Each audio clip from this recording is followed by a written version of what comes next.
My name's Aaron, and for most of my life, I believed that family loyalty was the one thing you could always count on.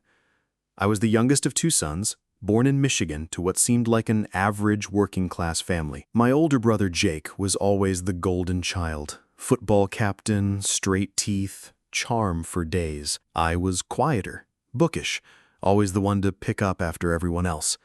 Mom used to say, "You've got a caretaker's soul," like it was supposed to be a compliment. Maybe it was, maybe it wasn't. After college, Jake left for California to chase some tech dream, and I stayed behind. I got a decent job in logistics, rented a modest house 10 minutes from our parents, and visited every weekend. When Dad got diagnosed with early-onset Parkinson's, I stepped in without hesitation. I picked up his prescriptions, adjusted my work schedule, and helped him to the bathroom when it got bad. When Mom needed dental surgery, I put it on my credit card. Not once did I complain.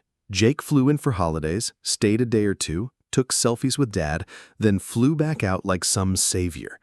I used to be annoyed, but then I figured, whatever. They know who's here, who's really taking care of them. Or so I thought. A few months ago, I overheard a conversation between my parents when I stopped by unannounced. They didn't hear me come in. "It's only fair Jake gets the house," Dad was saying. "He's got the kids. Aaron doesn't." "But Aaron does everything," Mom whispered. "Still," Dad said, "Jake needs a leg up. Aaron's always been fine." That last word, fine, hit me like a punch to the throat, like I was some safety net, a reliable spare tire. I didn't say anything that day. I just quietly walked back to my car and drove home, sick to my stomach. Over the next week, I dug deeper. I spoke with a family attorney friend off the record and found out that yes, they'd changed the will last year. Everything, the house, savings, the car, even Dad's coin collection, was going to Jake. I was stunned. Hurt wasn't even the word. I'd sacrificed years of my life, rearranged everything for them, while Jake just showed up and got it all. I didn't confront them. I didn't yell or beg for answers. Instead, I started pulling back. I stopped doing the groceries. I ignored their texts. When Dad asked for help getting to his appointment, I didn't reply. Then last week, Mom called and left a voicemail. "Aaron, honey, we noticed you haven't been around. Your father's credit card bill is due. Can you help us out, just this once?" I stared at my phone in disbelief. Just this once? That night, I blocked both their numbers, Jake too. And the next day, I submitted a transfer request at work to a new branch across the country. I didn't leave a note. I didn't explain, because as far as I was concerned, they'd already made their choice, and I was done being the backup plan. The first week after I blocked them was quiet, almost too quiet.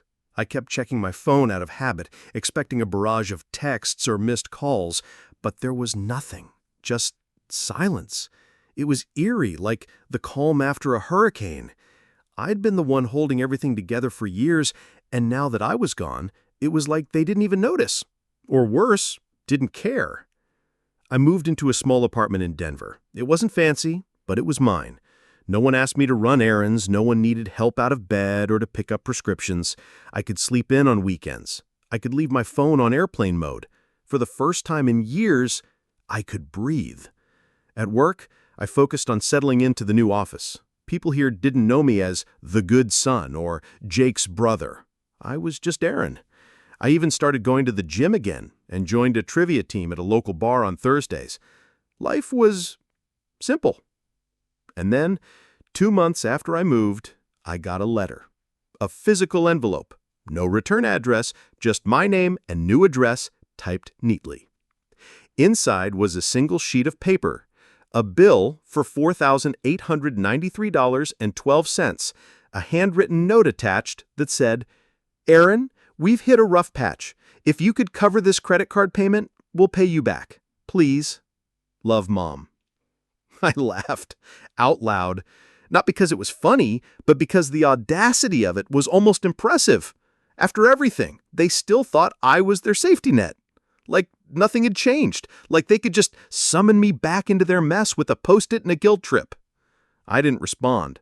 I threw the bill in the trash, but something in me snapped. I couldn't just ignore it anymore. I needed closure. Not revenge, not justice, clarity. I reached out to the lawyer friend again and asked for the full breakdown of the estate documents. I wanted to know exactly what my parents thought I was worth. The numbers came in 2 days later. House, $340,000.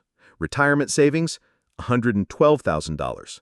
Life insurance policies, both in Jake's name.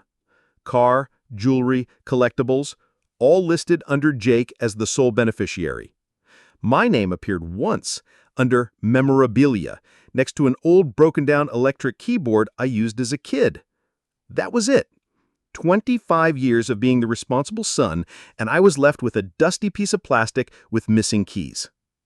I couldn't eat. I couldn't sleep. I felt stupid, so stupid, for giving them everything and expecting anything back. Then, that night, Jake sent me a message on LinkedIn, of all places. "Hey man, Mom and Dad are struggling. Not sure what happened between you guys, but they could use your help. Family first, right?" I stared at the message for a long time. I didn't reply, but I did something else. I started writing everything down. Every purchase I made for them, every bill I paid, every hour I took off work, every mile I drove. Not for them, for me. To remind myself that I wasn't just being dramatic. I had poured thousands of dollars and years of my life into people who saw me as convenient, not as a son. That list became pages long, and somewhere between page 6 and 7, I made a decision. If they wanted to treat me like I didn't matter, then I would finally start acting like I didn't. I'd disappear completely.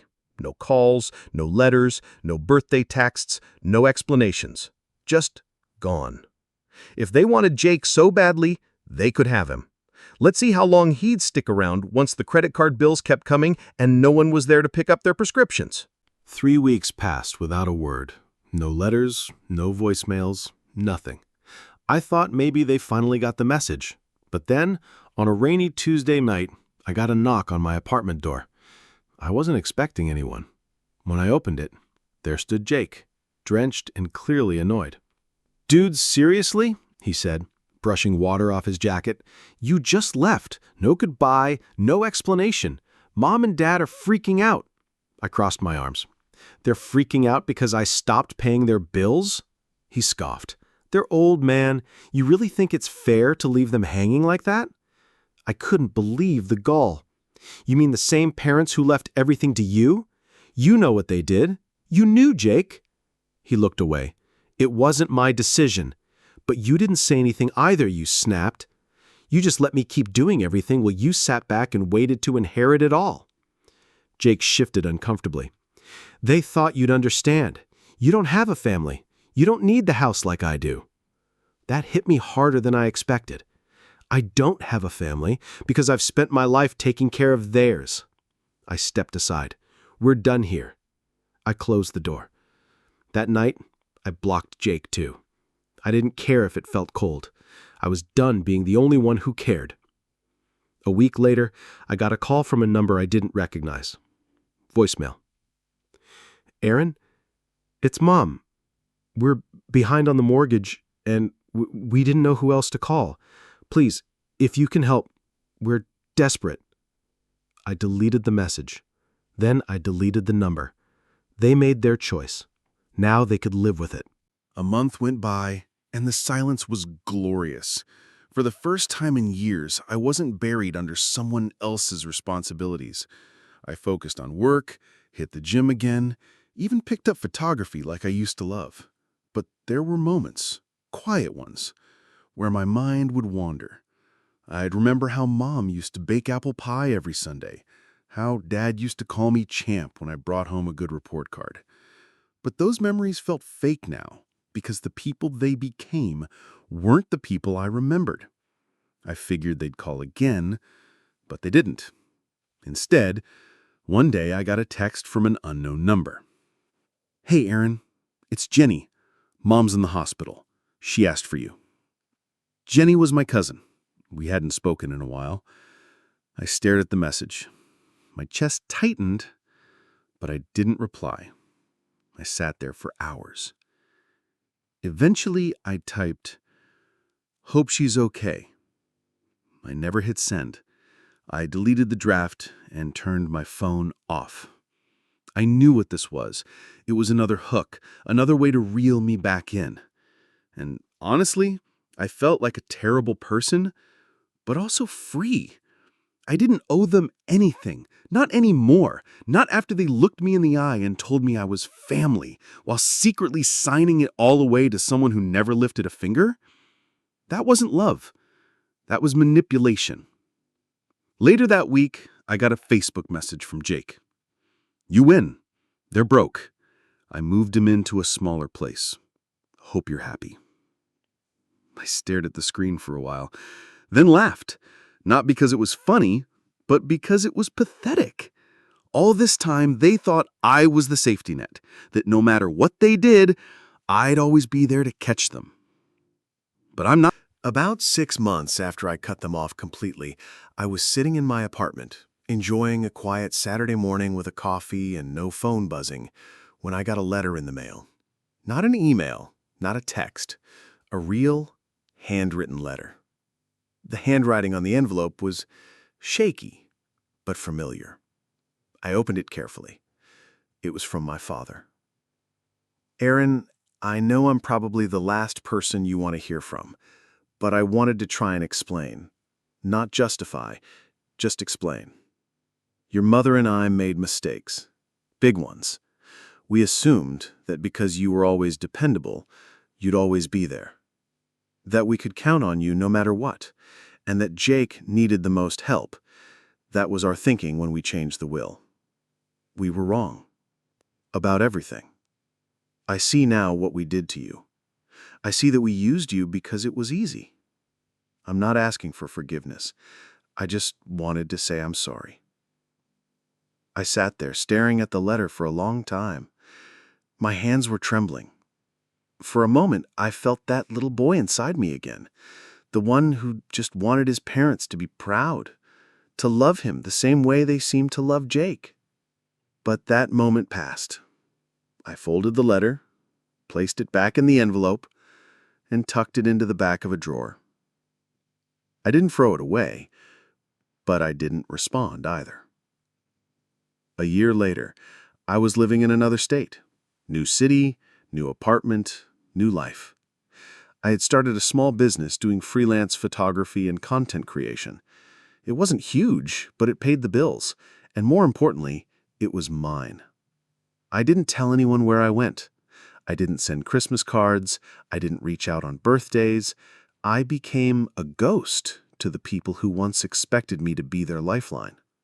But sometimes I'd hear things, through Jenny or old neighbors who somehow found my email.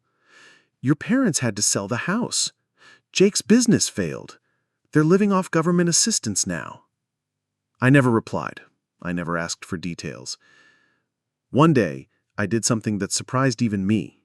I pulled up my old photo archive, the family ones, vacations, holidays, Jake grinning with cake all over his face, Mom laughing on the porch, Dad with his arm around both of us at my high school graduation.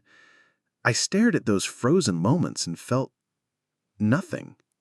Like those people were just actors in a movie I once watched.